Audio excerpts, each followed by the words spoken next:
Get ready for an amazing breakfast journey on the West Coast. I'm breaking down the most important meal of the day at a handful of spots that we tried while visiting California, starting with a popular California franchise, Breakfast Republic.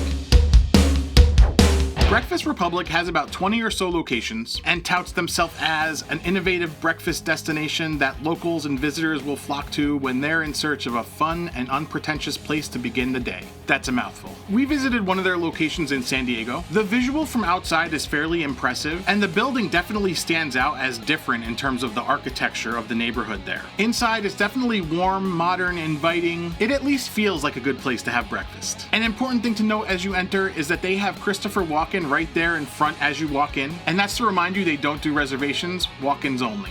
The menu at Breakfast Republic is sleek and modern. You'll find pretty much anything you'd be looking for breakfast, and that includes a variety of plated dishes under playing fare. Then there's scrambles, omelets, benedicts, French toast, pancakes. In fact, they actually offer a flight of pancakes, which Noah actually got, and we definitely need to talk about this after I tell you about everything else. Cassie's traditional eggs benedict with Canadian bacon and parsley garnish looked really great, and as far as the pricing, just $15. To me, that's on the low end, and I'm talking about recent prices. Even in my area, Benedicts are pushing like $20 to $25, so that was really surprising to see. The cocktail menu looked pretty solid if you're brunching, but I always gotta start the day with some coffee. Who doesn't? So I tried the cold brew, which is served over coffee ice cubes for $6. Really tasty. The coffee ice cubes are maybe a bit of a gimmick, but I would say fun nonetheless. And even if those ice cubes provide kind of a marginal insurance policy against diluting your beverage, you really can't go wrong with stronger coffee. I pretty much always gravitate toward a hash when I'm out for breakfast, but their breakfast burger with Portuguese linguiça sausage, Munster cheese, egg, spinach, fried onion, and Thousand Island dressing was hard to pass up. In the end though, I am a creature of habit, so I ordered turkey meatloaf hash. That had smashed turkey meatloaf, house potatoes, spinach, pesto, and 3 sunny side up eggs with sourdough toast, and was just $15. Again, the pricing here is pretty surprising, and overall this was actually a really good dish. There was kind of a good and bad with the eggs. According to the menu, they use Vital Farms pasture raised eggs, which honestly is great. They're a high quality egg, but they were crazy overcooked, and that was pretty unfortunate. With sunny side up, you want to get a little of that runny yolk. The hash underneath was delicious though, and they figured out a neat way to sneak spinach into a hash, which I can totally respect. Of course, the most notable part of this breakfast though was that pancake flight that Noah ordered, and that was $17. This comes on a plate 3 people wide,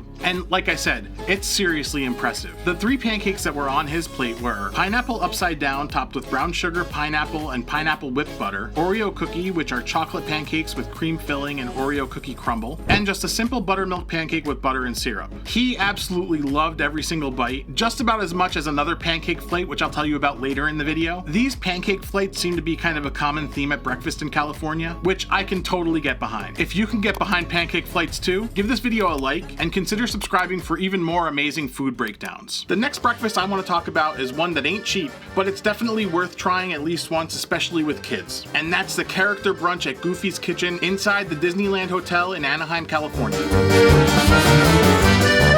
This is gonna set you back about $60 per person, and that's plus tip. But like I said, it's a lot of fun and it's all you can eat. The draw here is that the Mickey Mouse Club characters do conga lines, they walk around, they pose for pictures and sign autographs, so you're obviously paying for more than just food. As far as the food options at this character brunch, I guarantee you'll be full before you run out of things to try. But everything is distributed small enough so that you can try a variety of different things. I like to start out with a savory plate, so I got some chicken tenders, biscuits and gravy, bacon, sausage, after which I switched to a sweet plate with cinnamon roll, donut, croissant, breakfast pizza, and a blintz, which admittedly was not at all great. Yeah, I sampled a lot, but I'll break down some of the best bites that day. Of course, the one thing that everybody has to try at a Disney themed breakfast is a Mickey waffle. This one did not disappoint at all. The breakfast pizzas were pretty interesting. I had one that was a savory steak and cheese pizza, and that one was alright. There was a meat lovers that also had egg, which was a little bit better, but the sweet ones are totally the move here. Pluto was not going to leave me alone to try the peanut butter and jelly pizza in peace.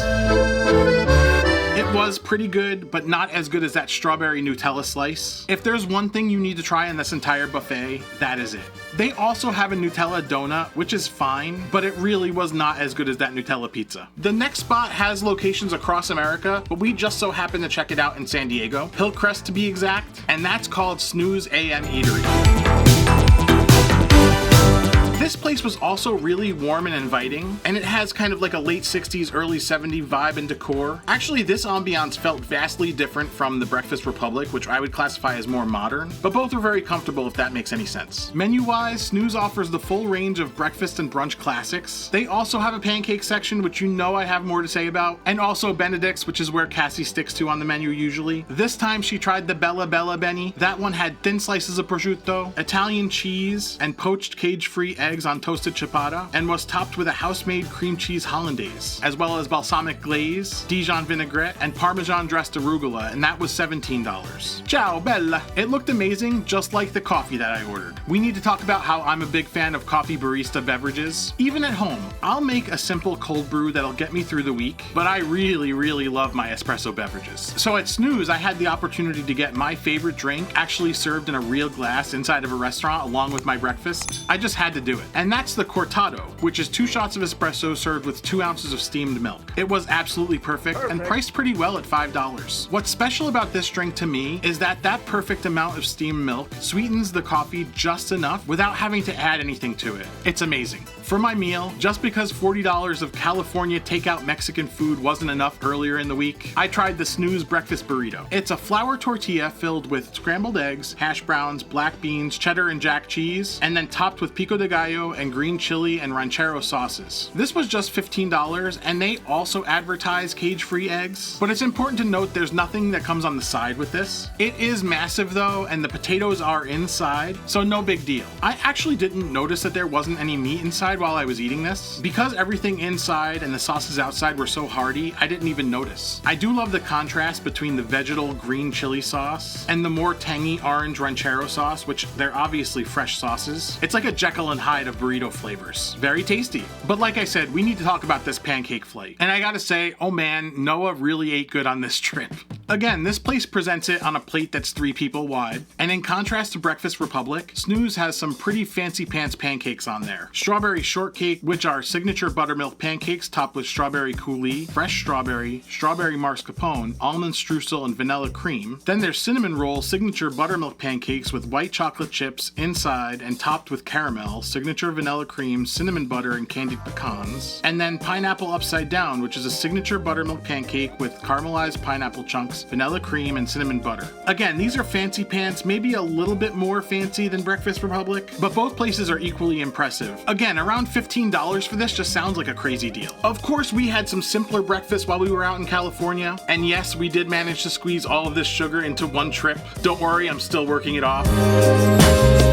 I got to try a couple of amazing places with Cambodian donuts while in Anaheim. Click into the donut playlist right here to check those out. Thanks so much for watching, and I hope you pick something amazing for breakfast.